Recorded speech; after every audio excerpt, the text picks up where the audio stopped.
last panel is a very, very important topic for our cybersecurity industry on closing the cyber skills gap. And I am very pleased and excited to introduce our next guests, Lisa Solodre and Hui O, two very good friends of mine and two people who are very passionate on this topic. I will do a quick introduction and then I will transition over to Hui and Lisa. Lisa has over 2 decades of experience working in cybersecurity and deep tech as a digital director, board advisor, startup mentor, and operator. She has served more than 400 plus multinationals and a plethora of startups in 19 different sectors across Europe, Asia Pacific, and the Americas. Lisa has previously held senior roles both at Telstra and TrueSecure. Hui is the CMO of Soul Cyber Managed Security Services. She has over 20 years of experience in cybersecurity and technology marketing. She has worked at leading companies, including Sophos, FireEye, and Cylance, and more recently has found immense satisfaction consulting for cybersecurity startups and not-for-profits. So with that, I will transition over to our moderator, Hui, who will lead us into our final panel of the day. Hui, thank you so much. I will go ahead and stop sharing my screen, and I will spotlight both you and Lisa so you can continue forward. Thank you both so much. Over to you. Fantastic. Thank you so much, Theo.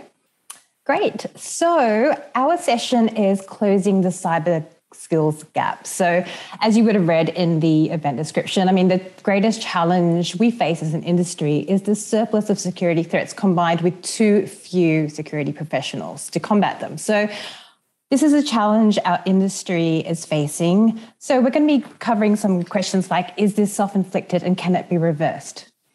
So just to give you some context, how big is the cybersecurity workforce gap? The latest stats on ISC Squared in their cybersecurity workforce study estimates the global InfoSec skills gap stands around 2.7 million unfilled positions worldwide, which is massive. And in Asia-Pac alone, it's around the 2 million mark. So yes, this is a fall of around 400,000 from 3.1 million from last year, but still it is absolutely a significant number. So Lisa, over to you. What do you think are the reasons for this situation? And do you think the global pandemic has impacted the skills gap? Thanks for your great question, Hui, and thanks so much to the team at Right Hand Security to bring me on board today. It's a great pleasure to join you from Luxembourg. I'm sitting in the heartland, in fact, of cybersecurity for the European Union. Luxembourg has always been renowned as the pillar of security in this region. And it's not just a problem, of course, in the Asia Pacific, but this is a problem worldwide. And one of the key challenges, of course, has been the explosion of cybersecurity risk during the pandemic as we've all moved out of our workforces and into our homes. The vulnerability of the workplace as we've really moved into a deperimeterized architecture has really forged a great challenge for many organizations. But it's not only that, it's that the pipeline of talent was just not available to deal with the volume of demand. And as you know, cyber criminals have professionalized over the years as the opportunity has got greater. So I think, it's a mix of a multitude of factors. One is the expansion of the threatscape, number one. Two is the lack of pipeline coming through to deal with this demand. And three is the transformation of the way in which we work today, I think has really had to transform the ways in which we secure our organizations, the level of resources that we needed to apply in different areas of the business in order to get to a good cybersecurity risk posture, and having the right skills at the right time to address the right issues. I think that's also been a major issue for everybody.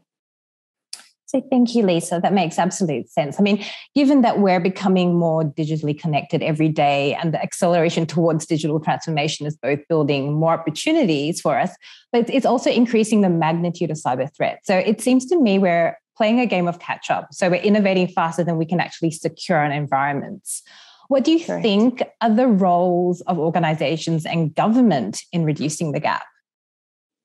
Yeah, that's an excellent question. And particularly as we move to an aging economy, this has really been something very close to our heart. I'm currently coaching on the 500 UNDP program for our aged silver economy and understanding how we are going to secure our world when 4 in every 10 people are over the age of 65 is a challenge that I don't think many of us were really prepared for.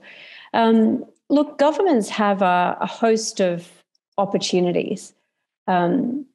Fundamentally, governments want economic performance for their populations. And there are 3 challenges to getting that economic performance, right? One is the level of immigration allowed into a country. And so in order to have the right talent in the right place at the right time, you need to have available talent, which requires immigration policy. And we've seen during COVID-19 some really strong transformations of openness as we've become a globally immobile economy. I think the second challenge outside of just general immigration and having to deal with a mass unemployment, which we had never seen, as you know, since the Great Depression, and having to look after our own people, which has pulled the handbrake on immigration for so many. I think the second area is really in the topic of education. I'm a part of a group of academics looking at what does education look for a decade from now.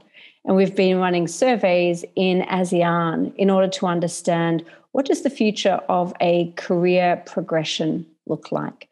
And what is the role of higher education versus internships versus workforce actually filling the divide of building the competencies and capabilities that we need in our talents as they come out of academia into the workforce.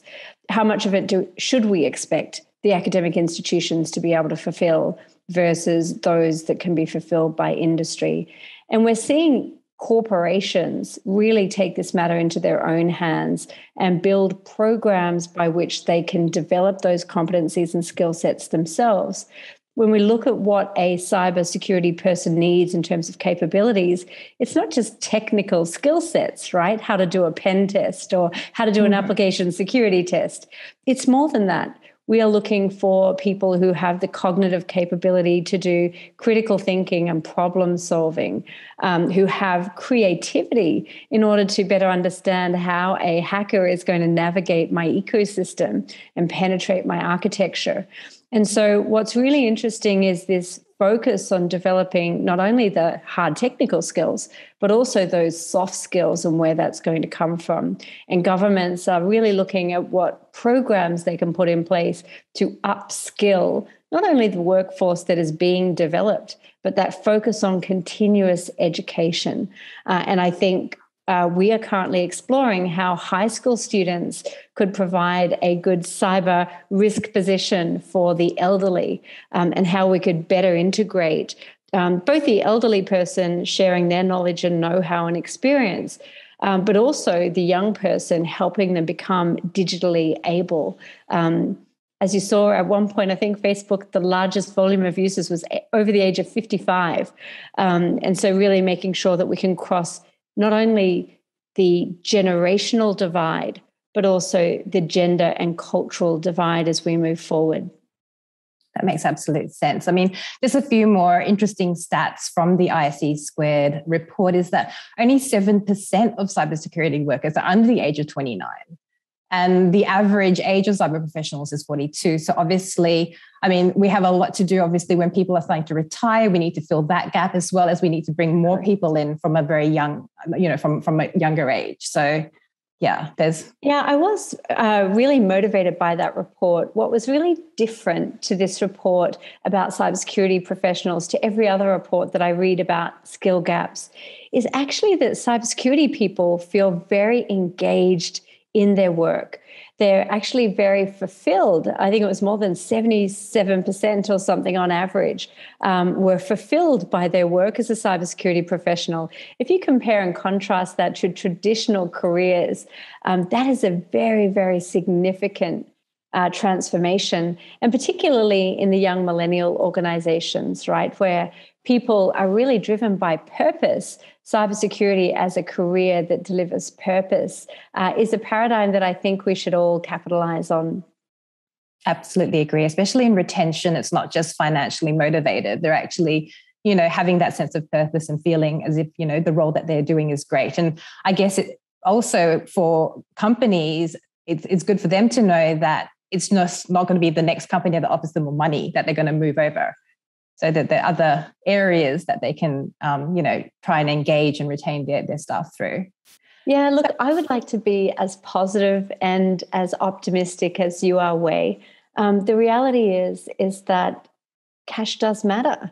And you are living in Asia, where one person is supporting 6 people financially in their family. They are actually an instrument of financial return. And it's really interesting, especially as a startup entrepreneur, looking at equity versus cash. Cash always does have the dominant position. And in fact, it has been the tradition that you would change jobs every 2 years just to be able to maximize the increase on that cash component. So I don't think the pressure on delivering the cash is going to go away. I think that's a reality. But I think the positive aspect is that cybersecurity professionals are paid significantly higher in the industry than most other professions. Although Asia, of course, is one of the lowest paid, obviously, given the difference in the purchasing power parity. But the world is now global. So you can now sit in Asia and take a role in a global company and know that, in fact, your skills and talents will be rewarded on a more global pay scale, where you're competing not just domestically, but also internationally for that talent. That makes sense. Excellent. So just in terms of skills, what skills and careers do you think will be the highest in demand in cybersecurity over the following years? And do you think people have enough awareness about the types of roles within cybersecurity that are actually available? Yeah, I think people are not familiar with the roles in cybersecurity. Most people don't purposely set out to create a career in cybersecurity, right? Just talk to all of us 40 plus year olds. I'm definitely in that era these days. Same. I set out to become a doctor in a third world, not a cybersecurity professional. So I think no one ever intended in our years to land here. It was something that we discovered along the way. I think there is a enormous opportunity for people to transition. One of the core competencies that people look for is strong communication skills. This leaves a huge area of opportunity for those people working in marketing, PR, and communication roles to think about how they might transition into the industry and put those talents to good use. Of course, there is always a need for technical know-how and competency, and giving us a secure risk position. That is not going to go away, being able to identify, assess, defend, and protect, right? Mm-hmm. But I do think I'm heartened by this focus on governance and people who have really had board-level careers or senior level careers who've had risk management and governance as core competencies, moving into this industry, looking at cybersecurity as a life cycle risk management agenda and being able to draw those skills to the table. And the last thing that I would say is, coming back to that creativity, critical thinking, there is a great role to play. Right now, I'm working on a project building a honeypot in order to be able to let the attackers in and see how they might go about hacking into our ecosystem. This requires a great deal of technical competency, obviously, to build the honeypot in the first place, but then how to examine that information in order to be able to translate that back into our cybersecurity risk strategy and determine how we might move forward does require people with different creativity and critical thinking skill sets. And I'm heartened that people can come from any industry to be able to make a contribution. And lastly, I just want to come back to that gender crossing the chasm of generation. I do believe that having younger voices at the table is going to increasingly play a role in the development of our cyber risk strategy. And at this moment, those voices are not loudly heard. And I do think that that is something that is going to change, and organizations are going to be much more open about how they are inclusive in including those voices as part of their strategy moving forward. So, I do think there's a wide range of areas in cybersecurity that can be fulfilled, and not all of them are only technical. Coming back, that risk management, that cyber risk governance, that cloud security capabilities, all of these things are coming to the table now. Excellent. So talking about diversity, I mean, women globally now make up around 24% of the cybersecurity workforce, and 45% of those women are millennials. According to the ISC's Fed report, it's likely those numbers will grow over time, which is obviously promising. But in Asia Pac, that percentage is a lot lower. It's reported to be around 10%.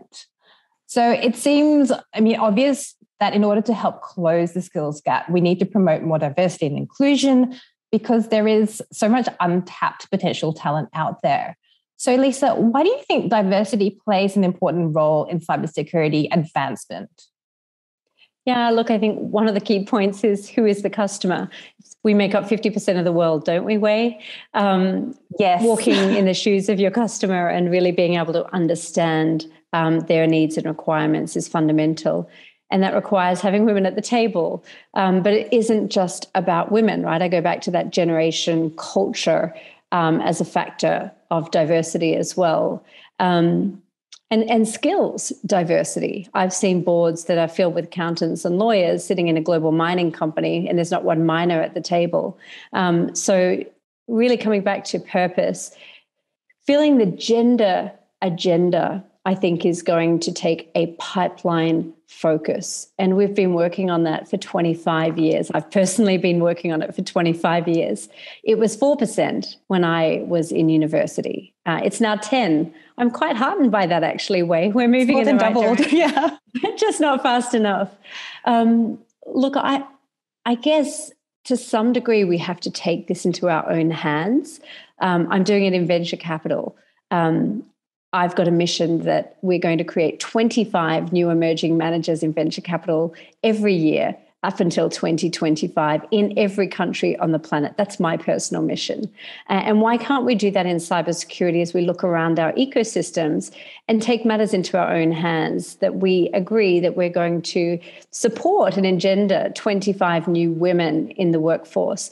And that requires for an organization to be focused on their recruitment strategy. I've recently invested in a company that was 36 men. I'm proud to say it's now 9% women, and I'm doing it from the board level inside out. And it has to be done with purpose, and it has to be done with patience. And that's because, generally speaking, we move back to our personal networks in order to grow our organizations. People we know and trust, right, that we've worked with before, that have delivered performance. Mm-hmm. And that has generally been, as a man, our networks, generally speaking, are made up of men, and largely speaking, women, they're made up of women. And so I think part of it is expanding our networks and making sure that we are inclusive in the creation of those networks as organizations and as leaders. And second is ensuring that we can provide gender equity and parity in the workforce. Flexible work options is fundamental. When we created one of our organizations, we did it 100% digitally so that we could be more inclusive to women, especially women who at that age had family commitments. And not just women, but also men who have family commitments. Mm-hmm. Providing flexibility in the workforce, I think COVID has done a long way to improving that for many of us, right? But it's not just about being inclusive and flexible in our workplace hiring practices or being inclusive in our networking. We actually need to purposely go out. And I don't I don't disagree with quotas, and it's a highly controversial topic, but it does go a long way in changing the paradigm, in setting the benchmark. And I think the last thing is we just have to continue to measure it. What you don't measure doesn't happen. And so understanding where we are in our organizational gender diversification at every level of the business. If you've started an organization and you're 10 men, it's going to be very difficult for you to attract a single woman to that firm, the brave woman who inevitably comes. And that has to be shown from leadership down, because if the only woman in the organization is the office manager, she's unlikely to be, recruiting rapidly. So I think being able to show all across the organization that you're providing an organization of gender equity and inclusion is fundamental. Excellent. All very salient points. And hopefully that 10% will rise a lot faster. So just changing tact a little bit, do you think automation of cybersecurity platforms will play a part in relieving the gap? So for example, by deploying intelligence and automation for a lot of manual tasks? Yeah, I'm a big fan of automation. That's kind of my specialty. Where do we deploy the humans and where do we put the people and the automation? Look, I think we are already seeing that. But the challenge is the threatscape has expanded so quickly that, like you said, we're really trying to play catch up on demand. Automating high volume, always the same tasks versus low volume creative tasks that require human interaction, not necessarily a transaction. I think that's going to be a focus for every organization moving forward, especially if we consider that we're going to live in a post-pandemic world with the current threatscape for many years to come. But I do believe that organizations, certainly from a digital transformation perspective, still have a very, very long way to go. I don't know that many people in this room could stick their hand up and say they're paperless, right? Moving from analog to digital as an organization has been a very long task, but it is providing a platform for inclusivity. Now I can use a pregnant person in the workplace, or an old person in the workplace, or a disabled person in the workplace to do tasks that ordinarily would have required somebody with a certain physical capacity or capability. So I'm somewhat motivated by the fact that automation is giving us an opportunity to diversify our workforce and to be more inclusive.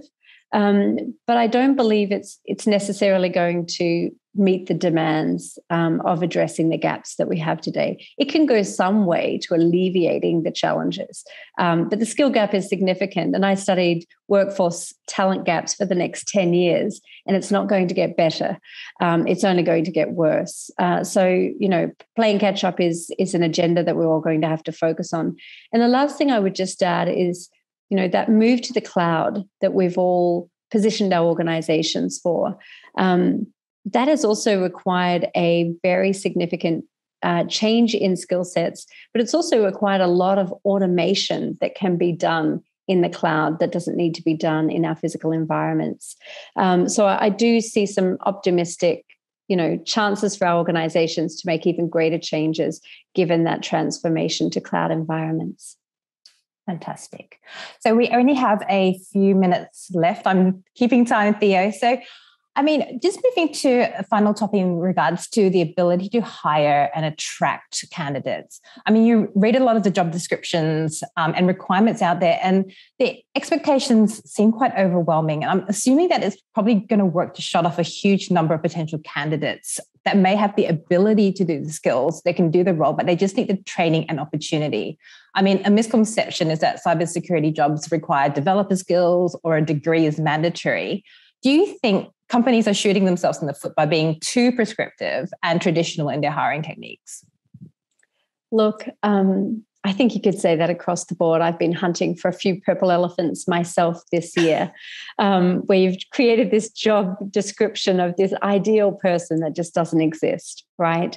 I think the reality is that organizations are aware, one, of the small talent pool, two, of the need to train and develop their own. The challenge has been where they haven't had the organizational capacity and capability themselves internally. The natural predisposition is to outsource as opposed to necessarily bring in and hire your own. And so a lot of that training and skills development has moved to service providers as opposed to the corporations themselves. And that is, on one hand, that's a positive thing because those organizations can deliver that at scale. But two, I think it also represents an area of weakness for organizations if they don't have the necessary talent and capability in-house. And we see, for example, in Thailand, as they implement 5G, 44% of their cybersecurity skills today are completely outsourced. And there's an aspiration to continue to outsource at even greater levels. So to be able to fill that skill gap is going to require, I think, coming back to those key levers that you asked me at the beginning of this panel, it's going to require policy intervention in order to be able to attract organizational talent. In corporations today, people go all the way down to kindergarten level to start developing skill sets. And they bring their brand into kindergartens. They provide, for example, coding skills or critical thinking skills. De Bono's 6 Hats is a very popular agenda on kindergarten regimes, all the way through to high school, just so that when that person goes to graduate, they consider that brand and that organization as an area of focus. And I think that kind of intervention, that intergenerational intervention by corporations in building the talent pool, is going to have to continue. That sounds great. I'm definitely pushing my kids into cybersecurity. Yeah. I'm very channel vision with them. It's amazing when you have young children, and especially I've got a 4 and a 6-year-old, and I can tell you, as far as I tried not to put a digital device in their hands, as soon as we moved to homeschooling, that all went out the window, right? So COVID has created this true generation of digital natives like never before, where their entire life has been on technology. So I think this represents a great opportunity to change the paradigm. Excellent. So, Lisa, just to wrap up, I mean, the fact is we obviously need more people in cybersecurity, and there's a huge amount of untapped talent. What couple of takeaways can you provide our audience in terms of what they can do to help close the skills gap? Yeah, I think 1, don't look for purple elephants. That would be a good start. 2, be very inclusive in your hiring agenda, and have a very clear role of what you want that person to really be able to deliver, keeping in mind that technical skills only make up 1/3 of the agenda. Soft skills make up the other 2/3, which is really critical and which can, provide a platform for career transition for a very significant volume of the workforce, especially those that are being automated as we look to upskill our economies. And I think the third one is, as women, if we want to be included, we have to take matters into our own hand and not apply for a job because we're not 100% qualified, but rather to build networks that are truly cross-generational, cross-cultural, and cross-gender, that allow us to tap into these opportunities in order to transform our own careers. I'm a big believer in being the change that we want to see. And I think that could be applied to all of us. Fantastic. So thank you so much, Lisa. You've been amazing. And I'm more than certain the audience has really appreciated all your insights. And thank you, audience, for joining our session. Thank you, Right Hand Security team, for having us onto the front lines. And back to you, Theo. Thanks, Theo. Thanks, everybody.